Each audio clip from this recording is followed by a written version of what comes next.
नमस्कार मित्रांनो.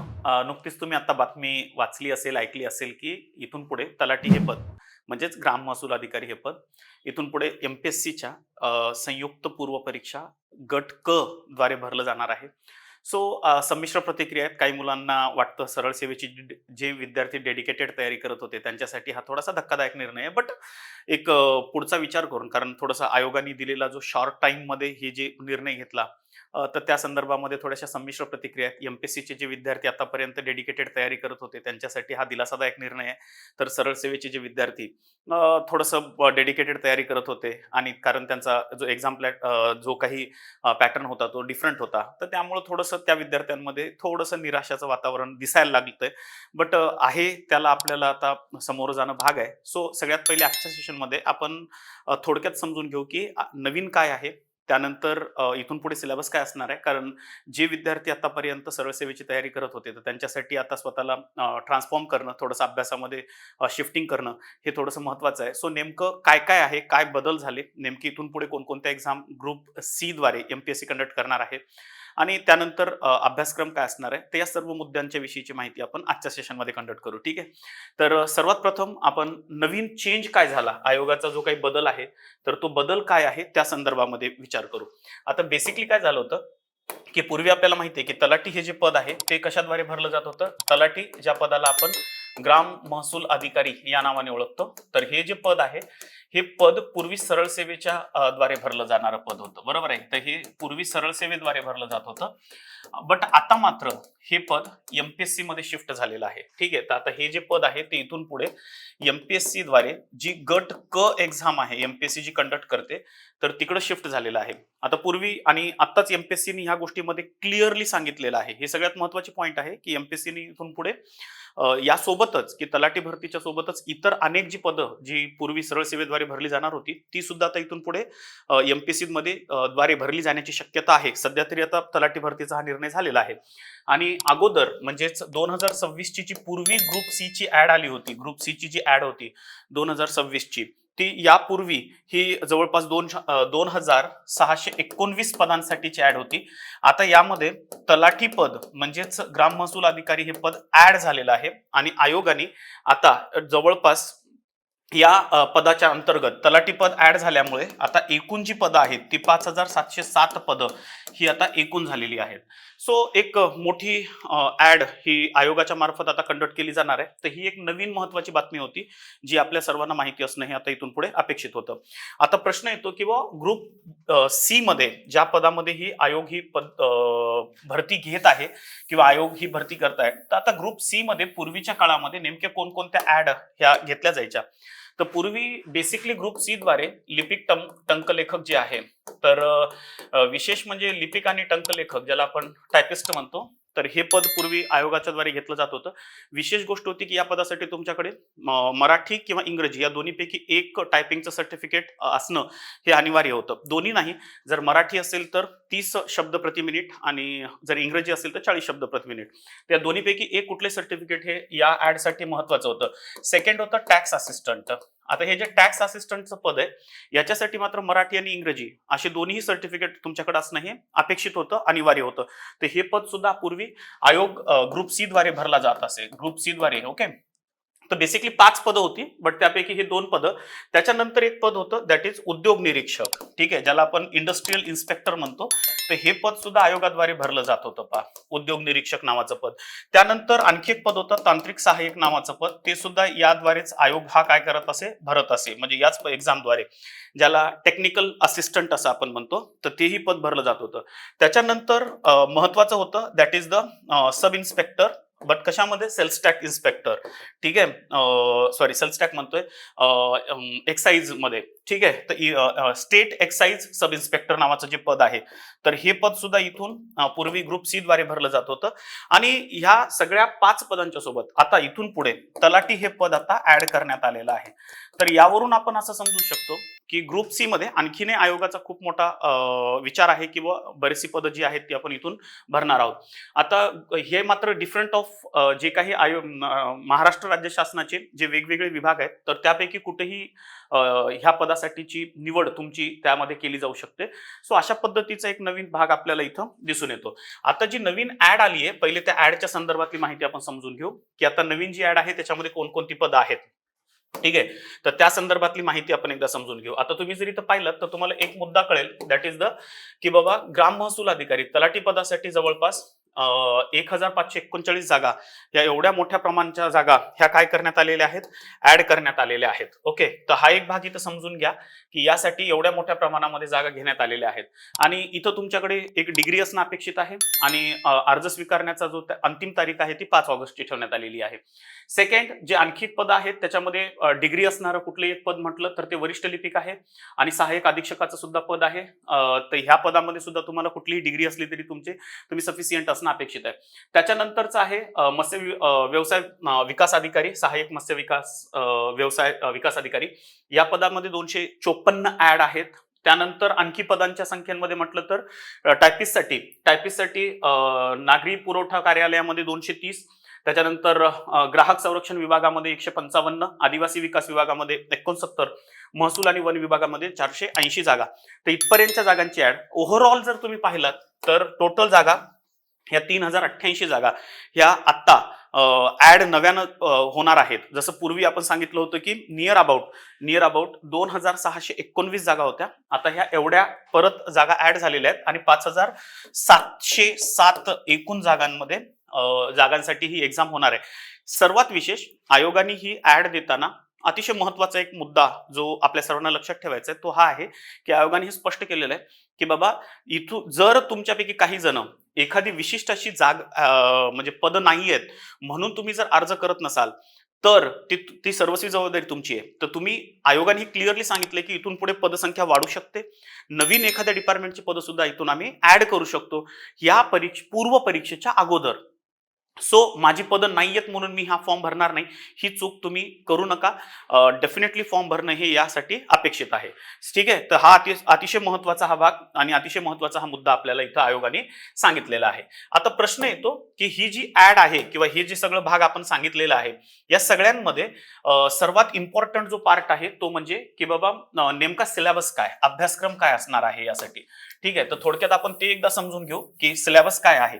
तर आता इथं तुम्ही नीट बघितलं तर सिलेबसमध्ये आता कारण नवीन मुलं जी डेडिकेटेड तलाठी भरती यापूर्वी करत होती त्यांच्यासाठी माहिती होतं आपल्याला की सरळ सेवेची एक्झाम आहे आणि सरळ सेवेतून म्हणजे 100 क्वेश्चन्स आहेत ते तुम्हाला टॅकल करणं अपेक्षित होतं. बट इथून पुढे मात्र ही एक्झाम पहिले आपण एक्झामचं स्ट्रक्चर बघून घेऊ किंवा एक्झाम कशा पद्धतीनं होणार आहे ते समजून घेऊ.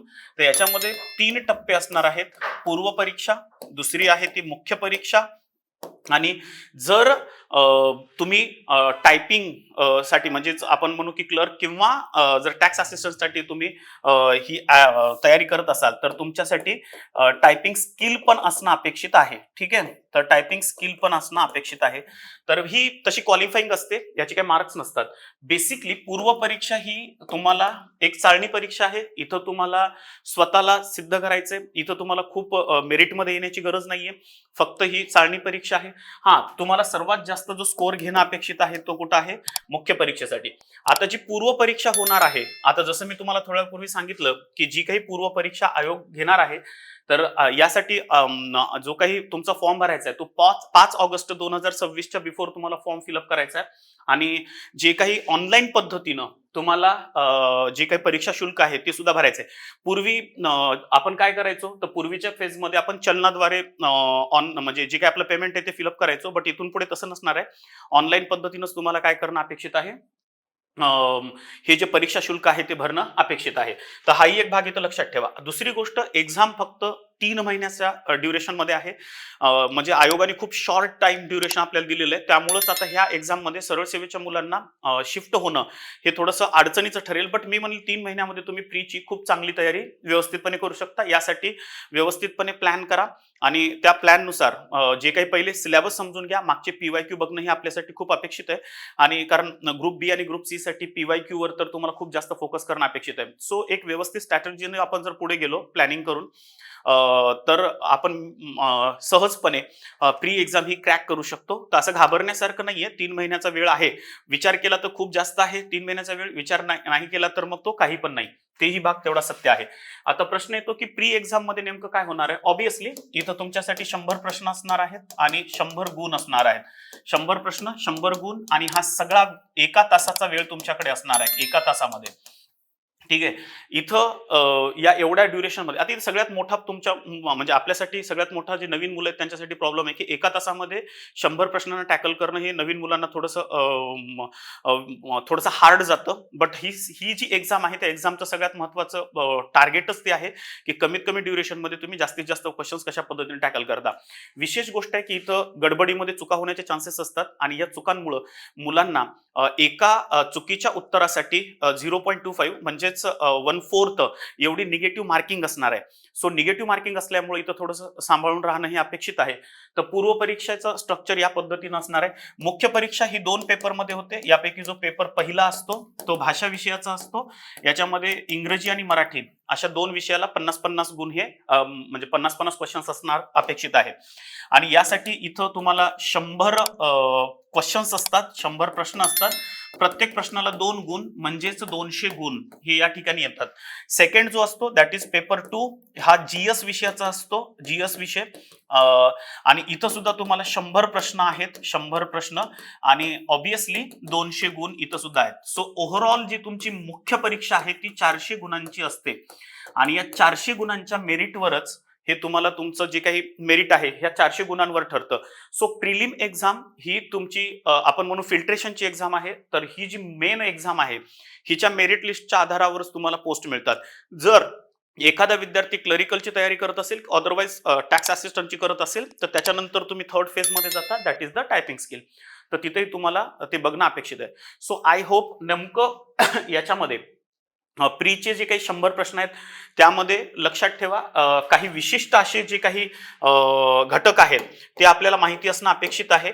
पूर्व परीक्षेसाठी नेमके कोणकोणते सब्जेक्ट असतात हा जर विचार केला, पूर्व किंवा प्री एक्झामसाठी कोणते विषय असतात, तर याच्यामध्ये सगळ्यात पहिला हिस्ट्रीचा सब्जेक्ट असतो, इतिहासचा. इतिहासमध्ये आपल्याला ऑब्व्हियसली 10 प्रश्न इतिहासमध्ये येतात. भूगोलमध्ये पण 10 प्रश्न असतात.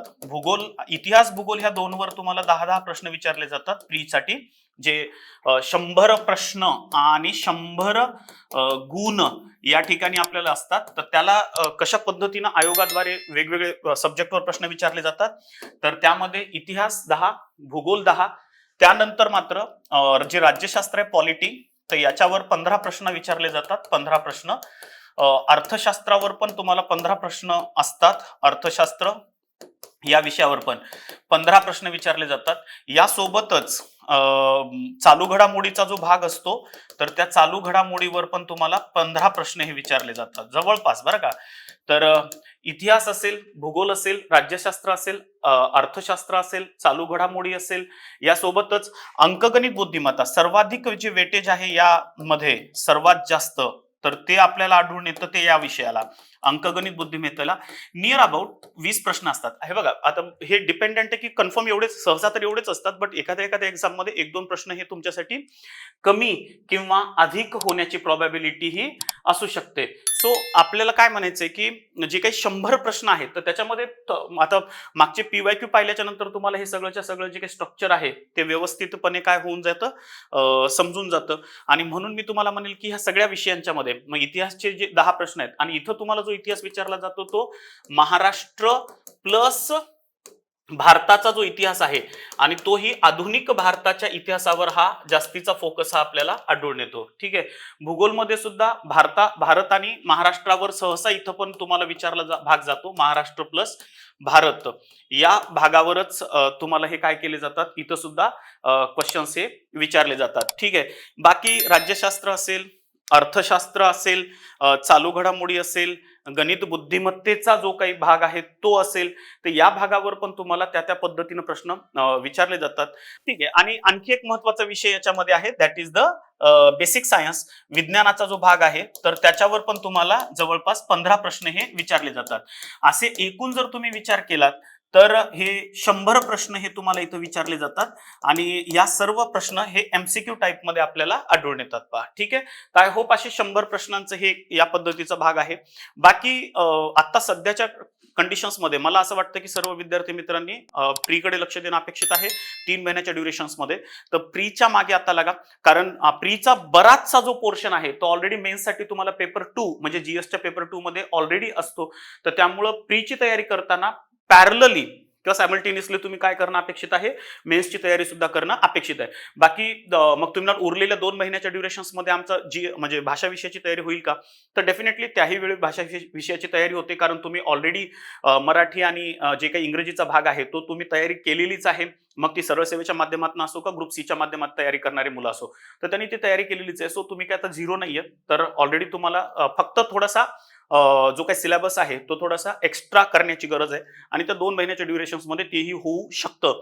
सो आय होप तुम्हाला हे सर्व मुद्दे दिसले असतील.